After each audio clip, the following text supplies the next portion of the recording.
جب ماہ سیام رمضان المبارک جلوہ گر ہوتا ہے، جنت کے 8 دروازے کھول دیے جاتے ہیں، جہنم کے دروازے بند کر دیے جاتے ہیں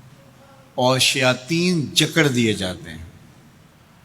اللہ جل شانہ اس موسم رحمت میں خاص عنایات اپنے بندوں پہ فرماتا ہے۔ ایک نفل ادا کرنے سے فرض ادا کرنے کا ثواب ملتا ہے اور ایک فرض ادا کرنے سے 70 فرائض ادا کرنے کا ثواب ملتا ہے۔ اسی طرح راہ خدا میں 1 روپیہ دو گے تو 70 روپے خرچ کرنے کا ثواب ملے گا۔ اسی طرح باقی نیکیاں بھی جتنی بھی ہم کرتے ہیں، وہ ایک نیکی کریں گے تو 70 گنا اجر ماہ سیام میں ہمیں نصیب ہوتا ہے۔ اس لیے اہل ایمان کا یہ طریقہ ہے کہ وہ اس مہینے میں کثرت کے ساتھ تلاوت کرتے ہیں، کیونکہ ایک مرتبہ اگر قرآن مجید پڑھ لیا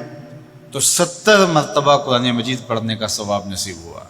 ماہ سیام میں چونکہ شیطان بندھا ہوا ہوتا ہے،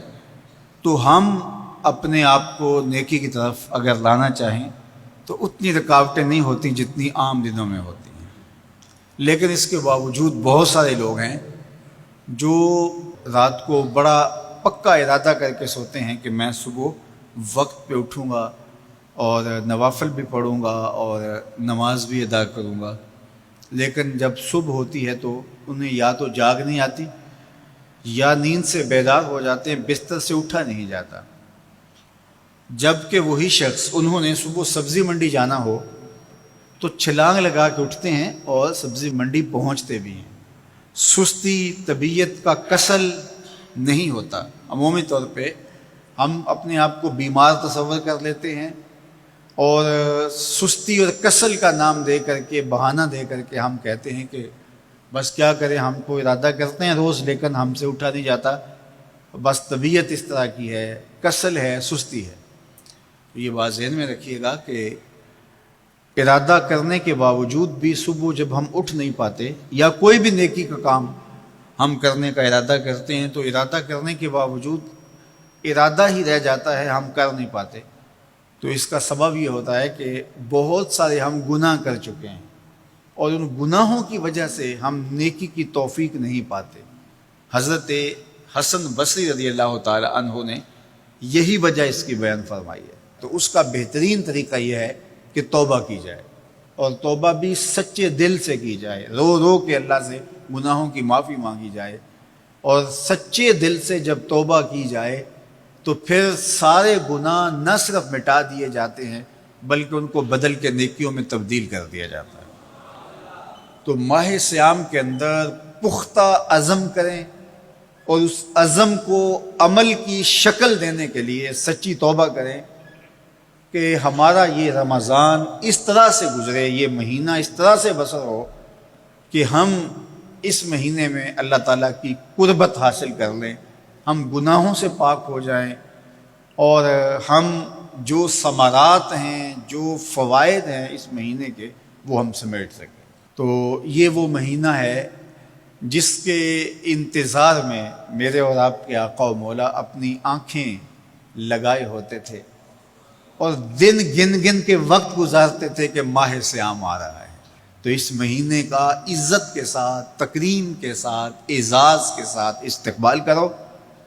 اور اس کو پلکوں پہ بٹھاؤ، اس کو دل پہ بٹھاؤ۔ اس مہینے کی تکریم یہ ہے کہ اس میں ہر برا کام چھوڑ دیا جائے۔ اگر کوئی شخص برا کام نہیں چھوڑتا اور روزے رکھتا ہے تو میرے اور آپ کے آقا و مولا کا ایک فرمان سن لیجئے، من لم یدع قول الزور والعمل بہ فلیس للہ حاجۃ فی ان یدع طعامہ و شرابہ۔ فرمایا کہ جو جھوٹ اور برے کام نہیں چھوڑتا، اس کے بھوکا اور پیاسا رہنے کی اللہ کو کوئی ضرورت نہیں ہے۔ تو روزہ خوراک بچاؤ مہم نہیں ہے جو چلائی جاتی ہے، بلکہ یہ تزکیہ نفس کا موسم ہے، باطن کی صفائی کا موسم ہے۔ اور باطن کی صفائی نہیں ہوتی جب تک ہم کوشش کریں۔ آپ کے بدن پہ بہت ساری میل چڑھی ہوئی ہے اور جمی ہوئی ہے بدن کے ایک ایک عضو پہ میل، تو آپ پانی میں چھلانگ لگا کے باہر بھی آ جاتے ہیں تو میل نہیں اترتی، چلو کچھ نہ کچھ فرق تو ضرور پڑ جاتا ہے، لیکن میل نہیں اترے گی۔ میل کب اترے گی؟ جب آپ اپنے بدن کو مل مل کے اس کے اوپر صابن لگا کر کے اچھی طرح سے اس کو جب اتاریں گے محنت کوشش سے، تو پھر آپ کا بدن مہک جائے گا، ہلکا پھلکا ہو جائے گا، میل اتر جائے گی۔ یہ موسم رحمت ہے، اللہ کی رحمتوں کا می برسے گا، اس سے کچھ نہ کچھ فائدہ تو ہوگا ہی، لیکن حقیقی فائدہ وہی حاصل کرے گا جو اپنے گناہوں کو مل مل کے دھوئے گا اور اپنے آپ کو صاف کرنے کی کوشش کرے گا۔ تو اپنے من کے میل اتارنے ہیں، اپنے باطن کے میل اتارنے ہیں، اپنے اعمال کی درستگی کی کوشش کرنی ہے۔ صلاۃ التراویح مسجد میں نہیں آ سکتے تو گھروں میں پڑھ لیجئے، جس طرح بڑی عمر والے لوگوں کو، بیمار لوگوں کو کہا گیا کہ آپ گھروں میں پڑھ لیں، بچوں کو کہا گیا، لیکن چھوڑیے گا نا، یہ رمضان المبارک کا خاص عمل ہے۔ آج کل دین بیزار طبقہ مختلف جگہوں پہ بیٹھ کے مسجد پر، مدرسے پر، تراویح پر، ان چیزوں پر تبصرہ کر رہا ہے اور اتنا ہلکا ثابت کرنا چاہ رہا ہے ان امور کو، جس طرح یہ چیزیں ہوتی کچھ نہیں ہیں،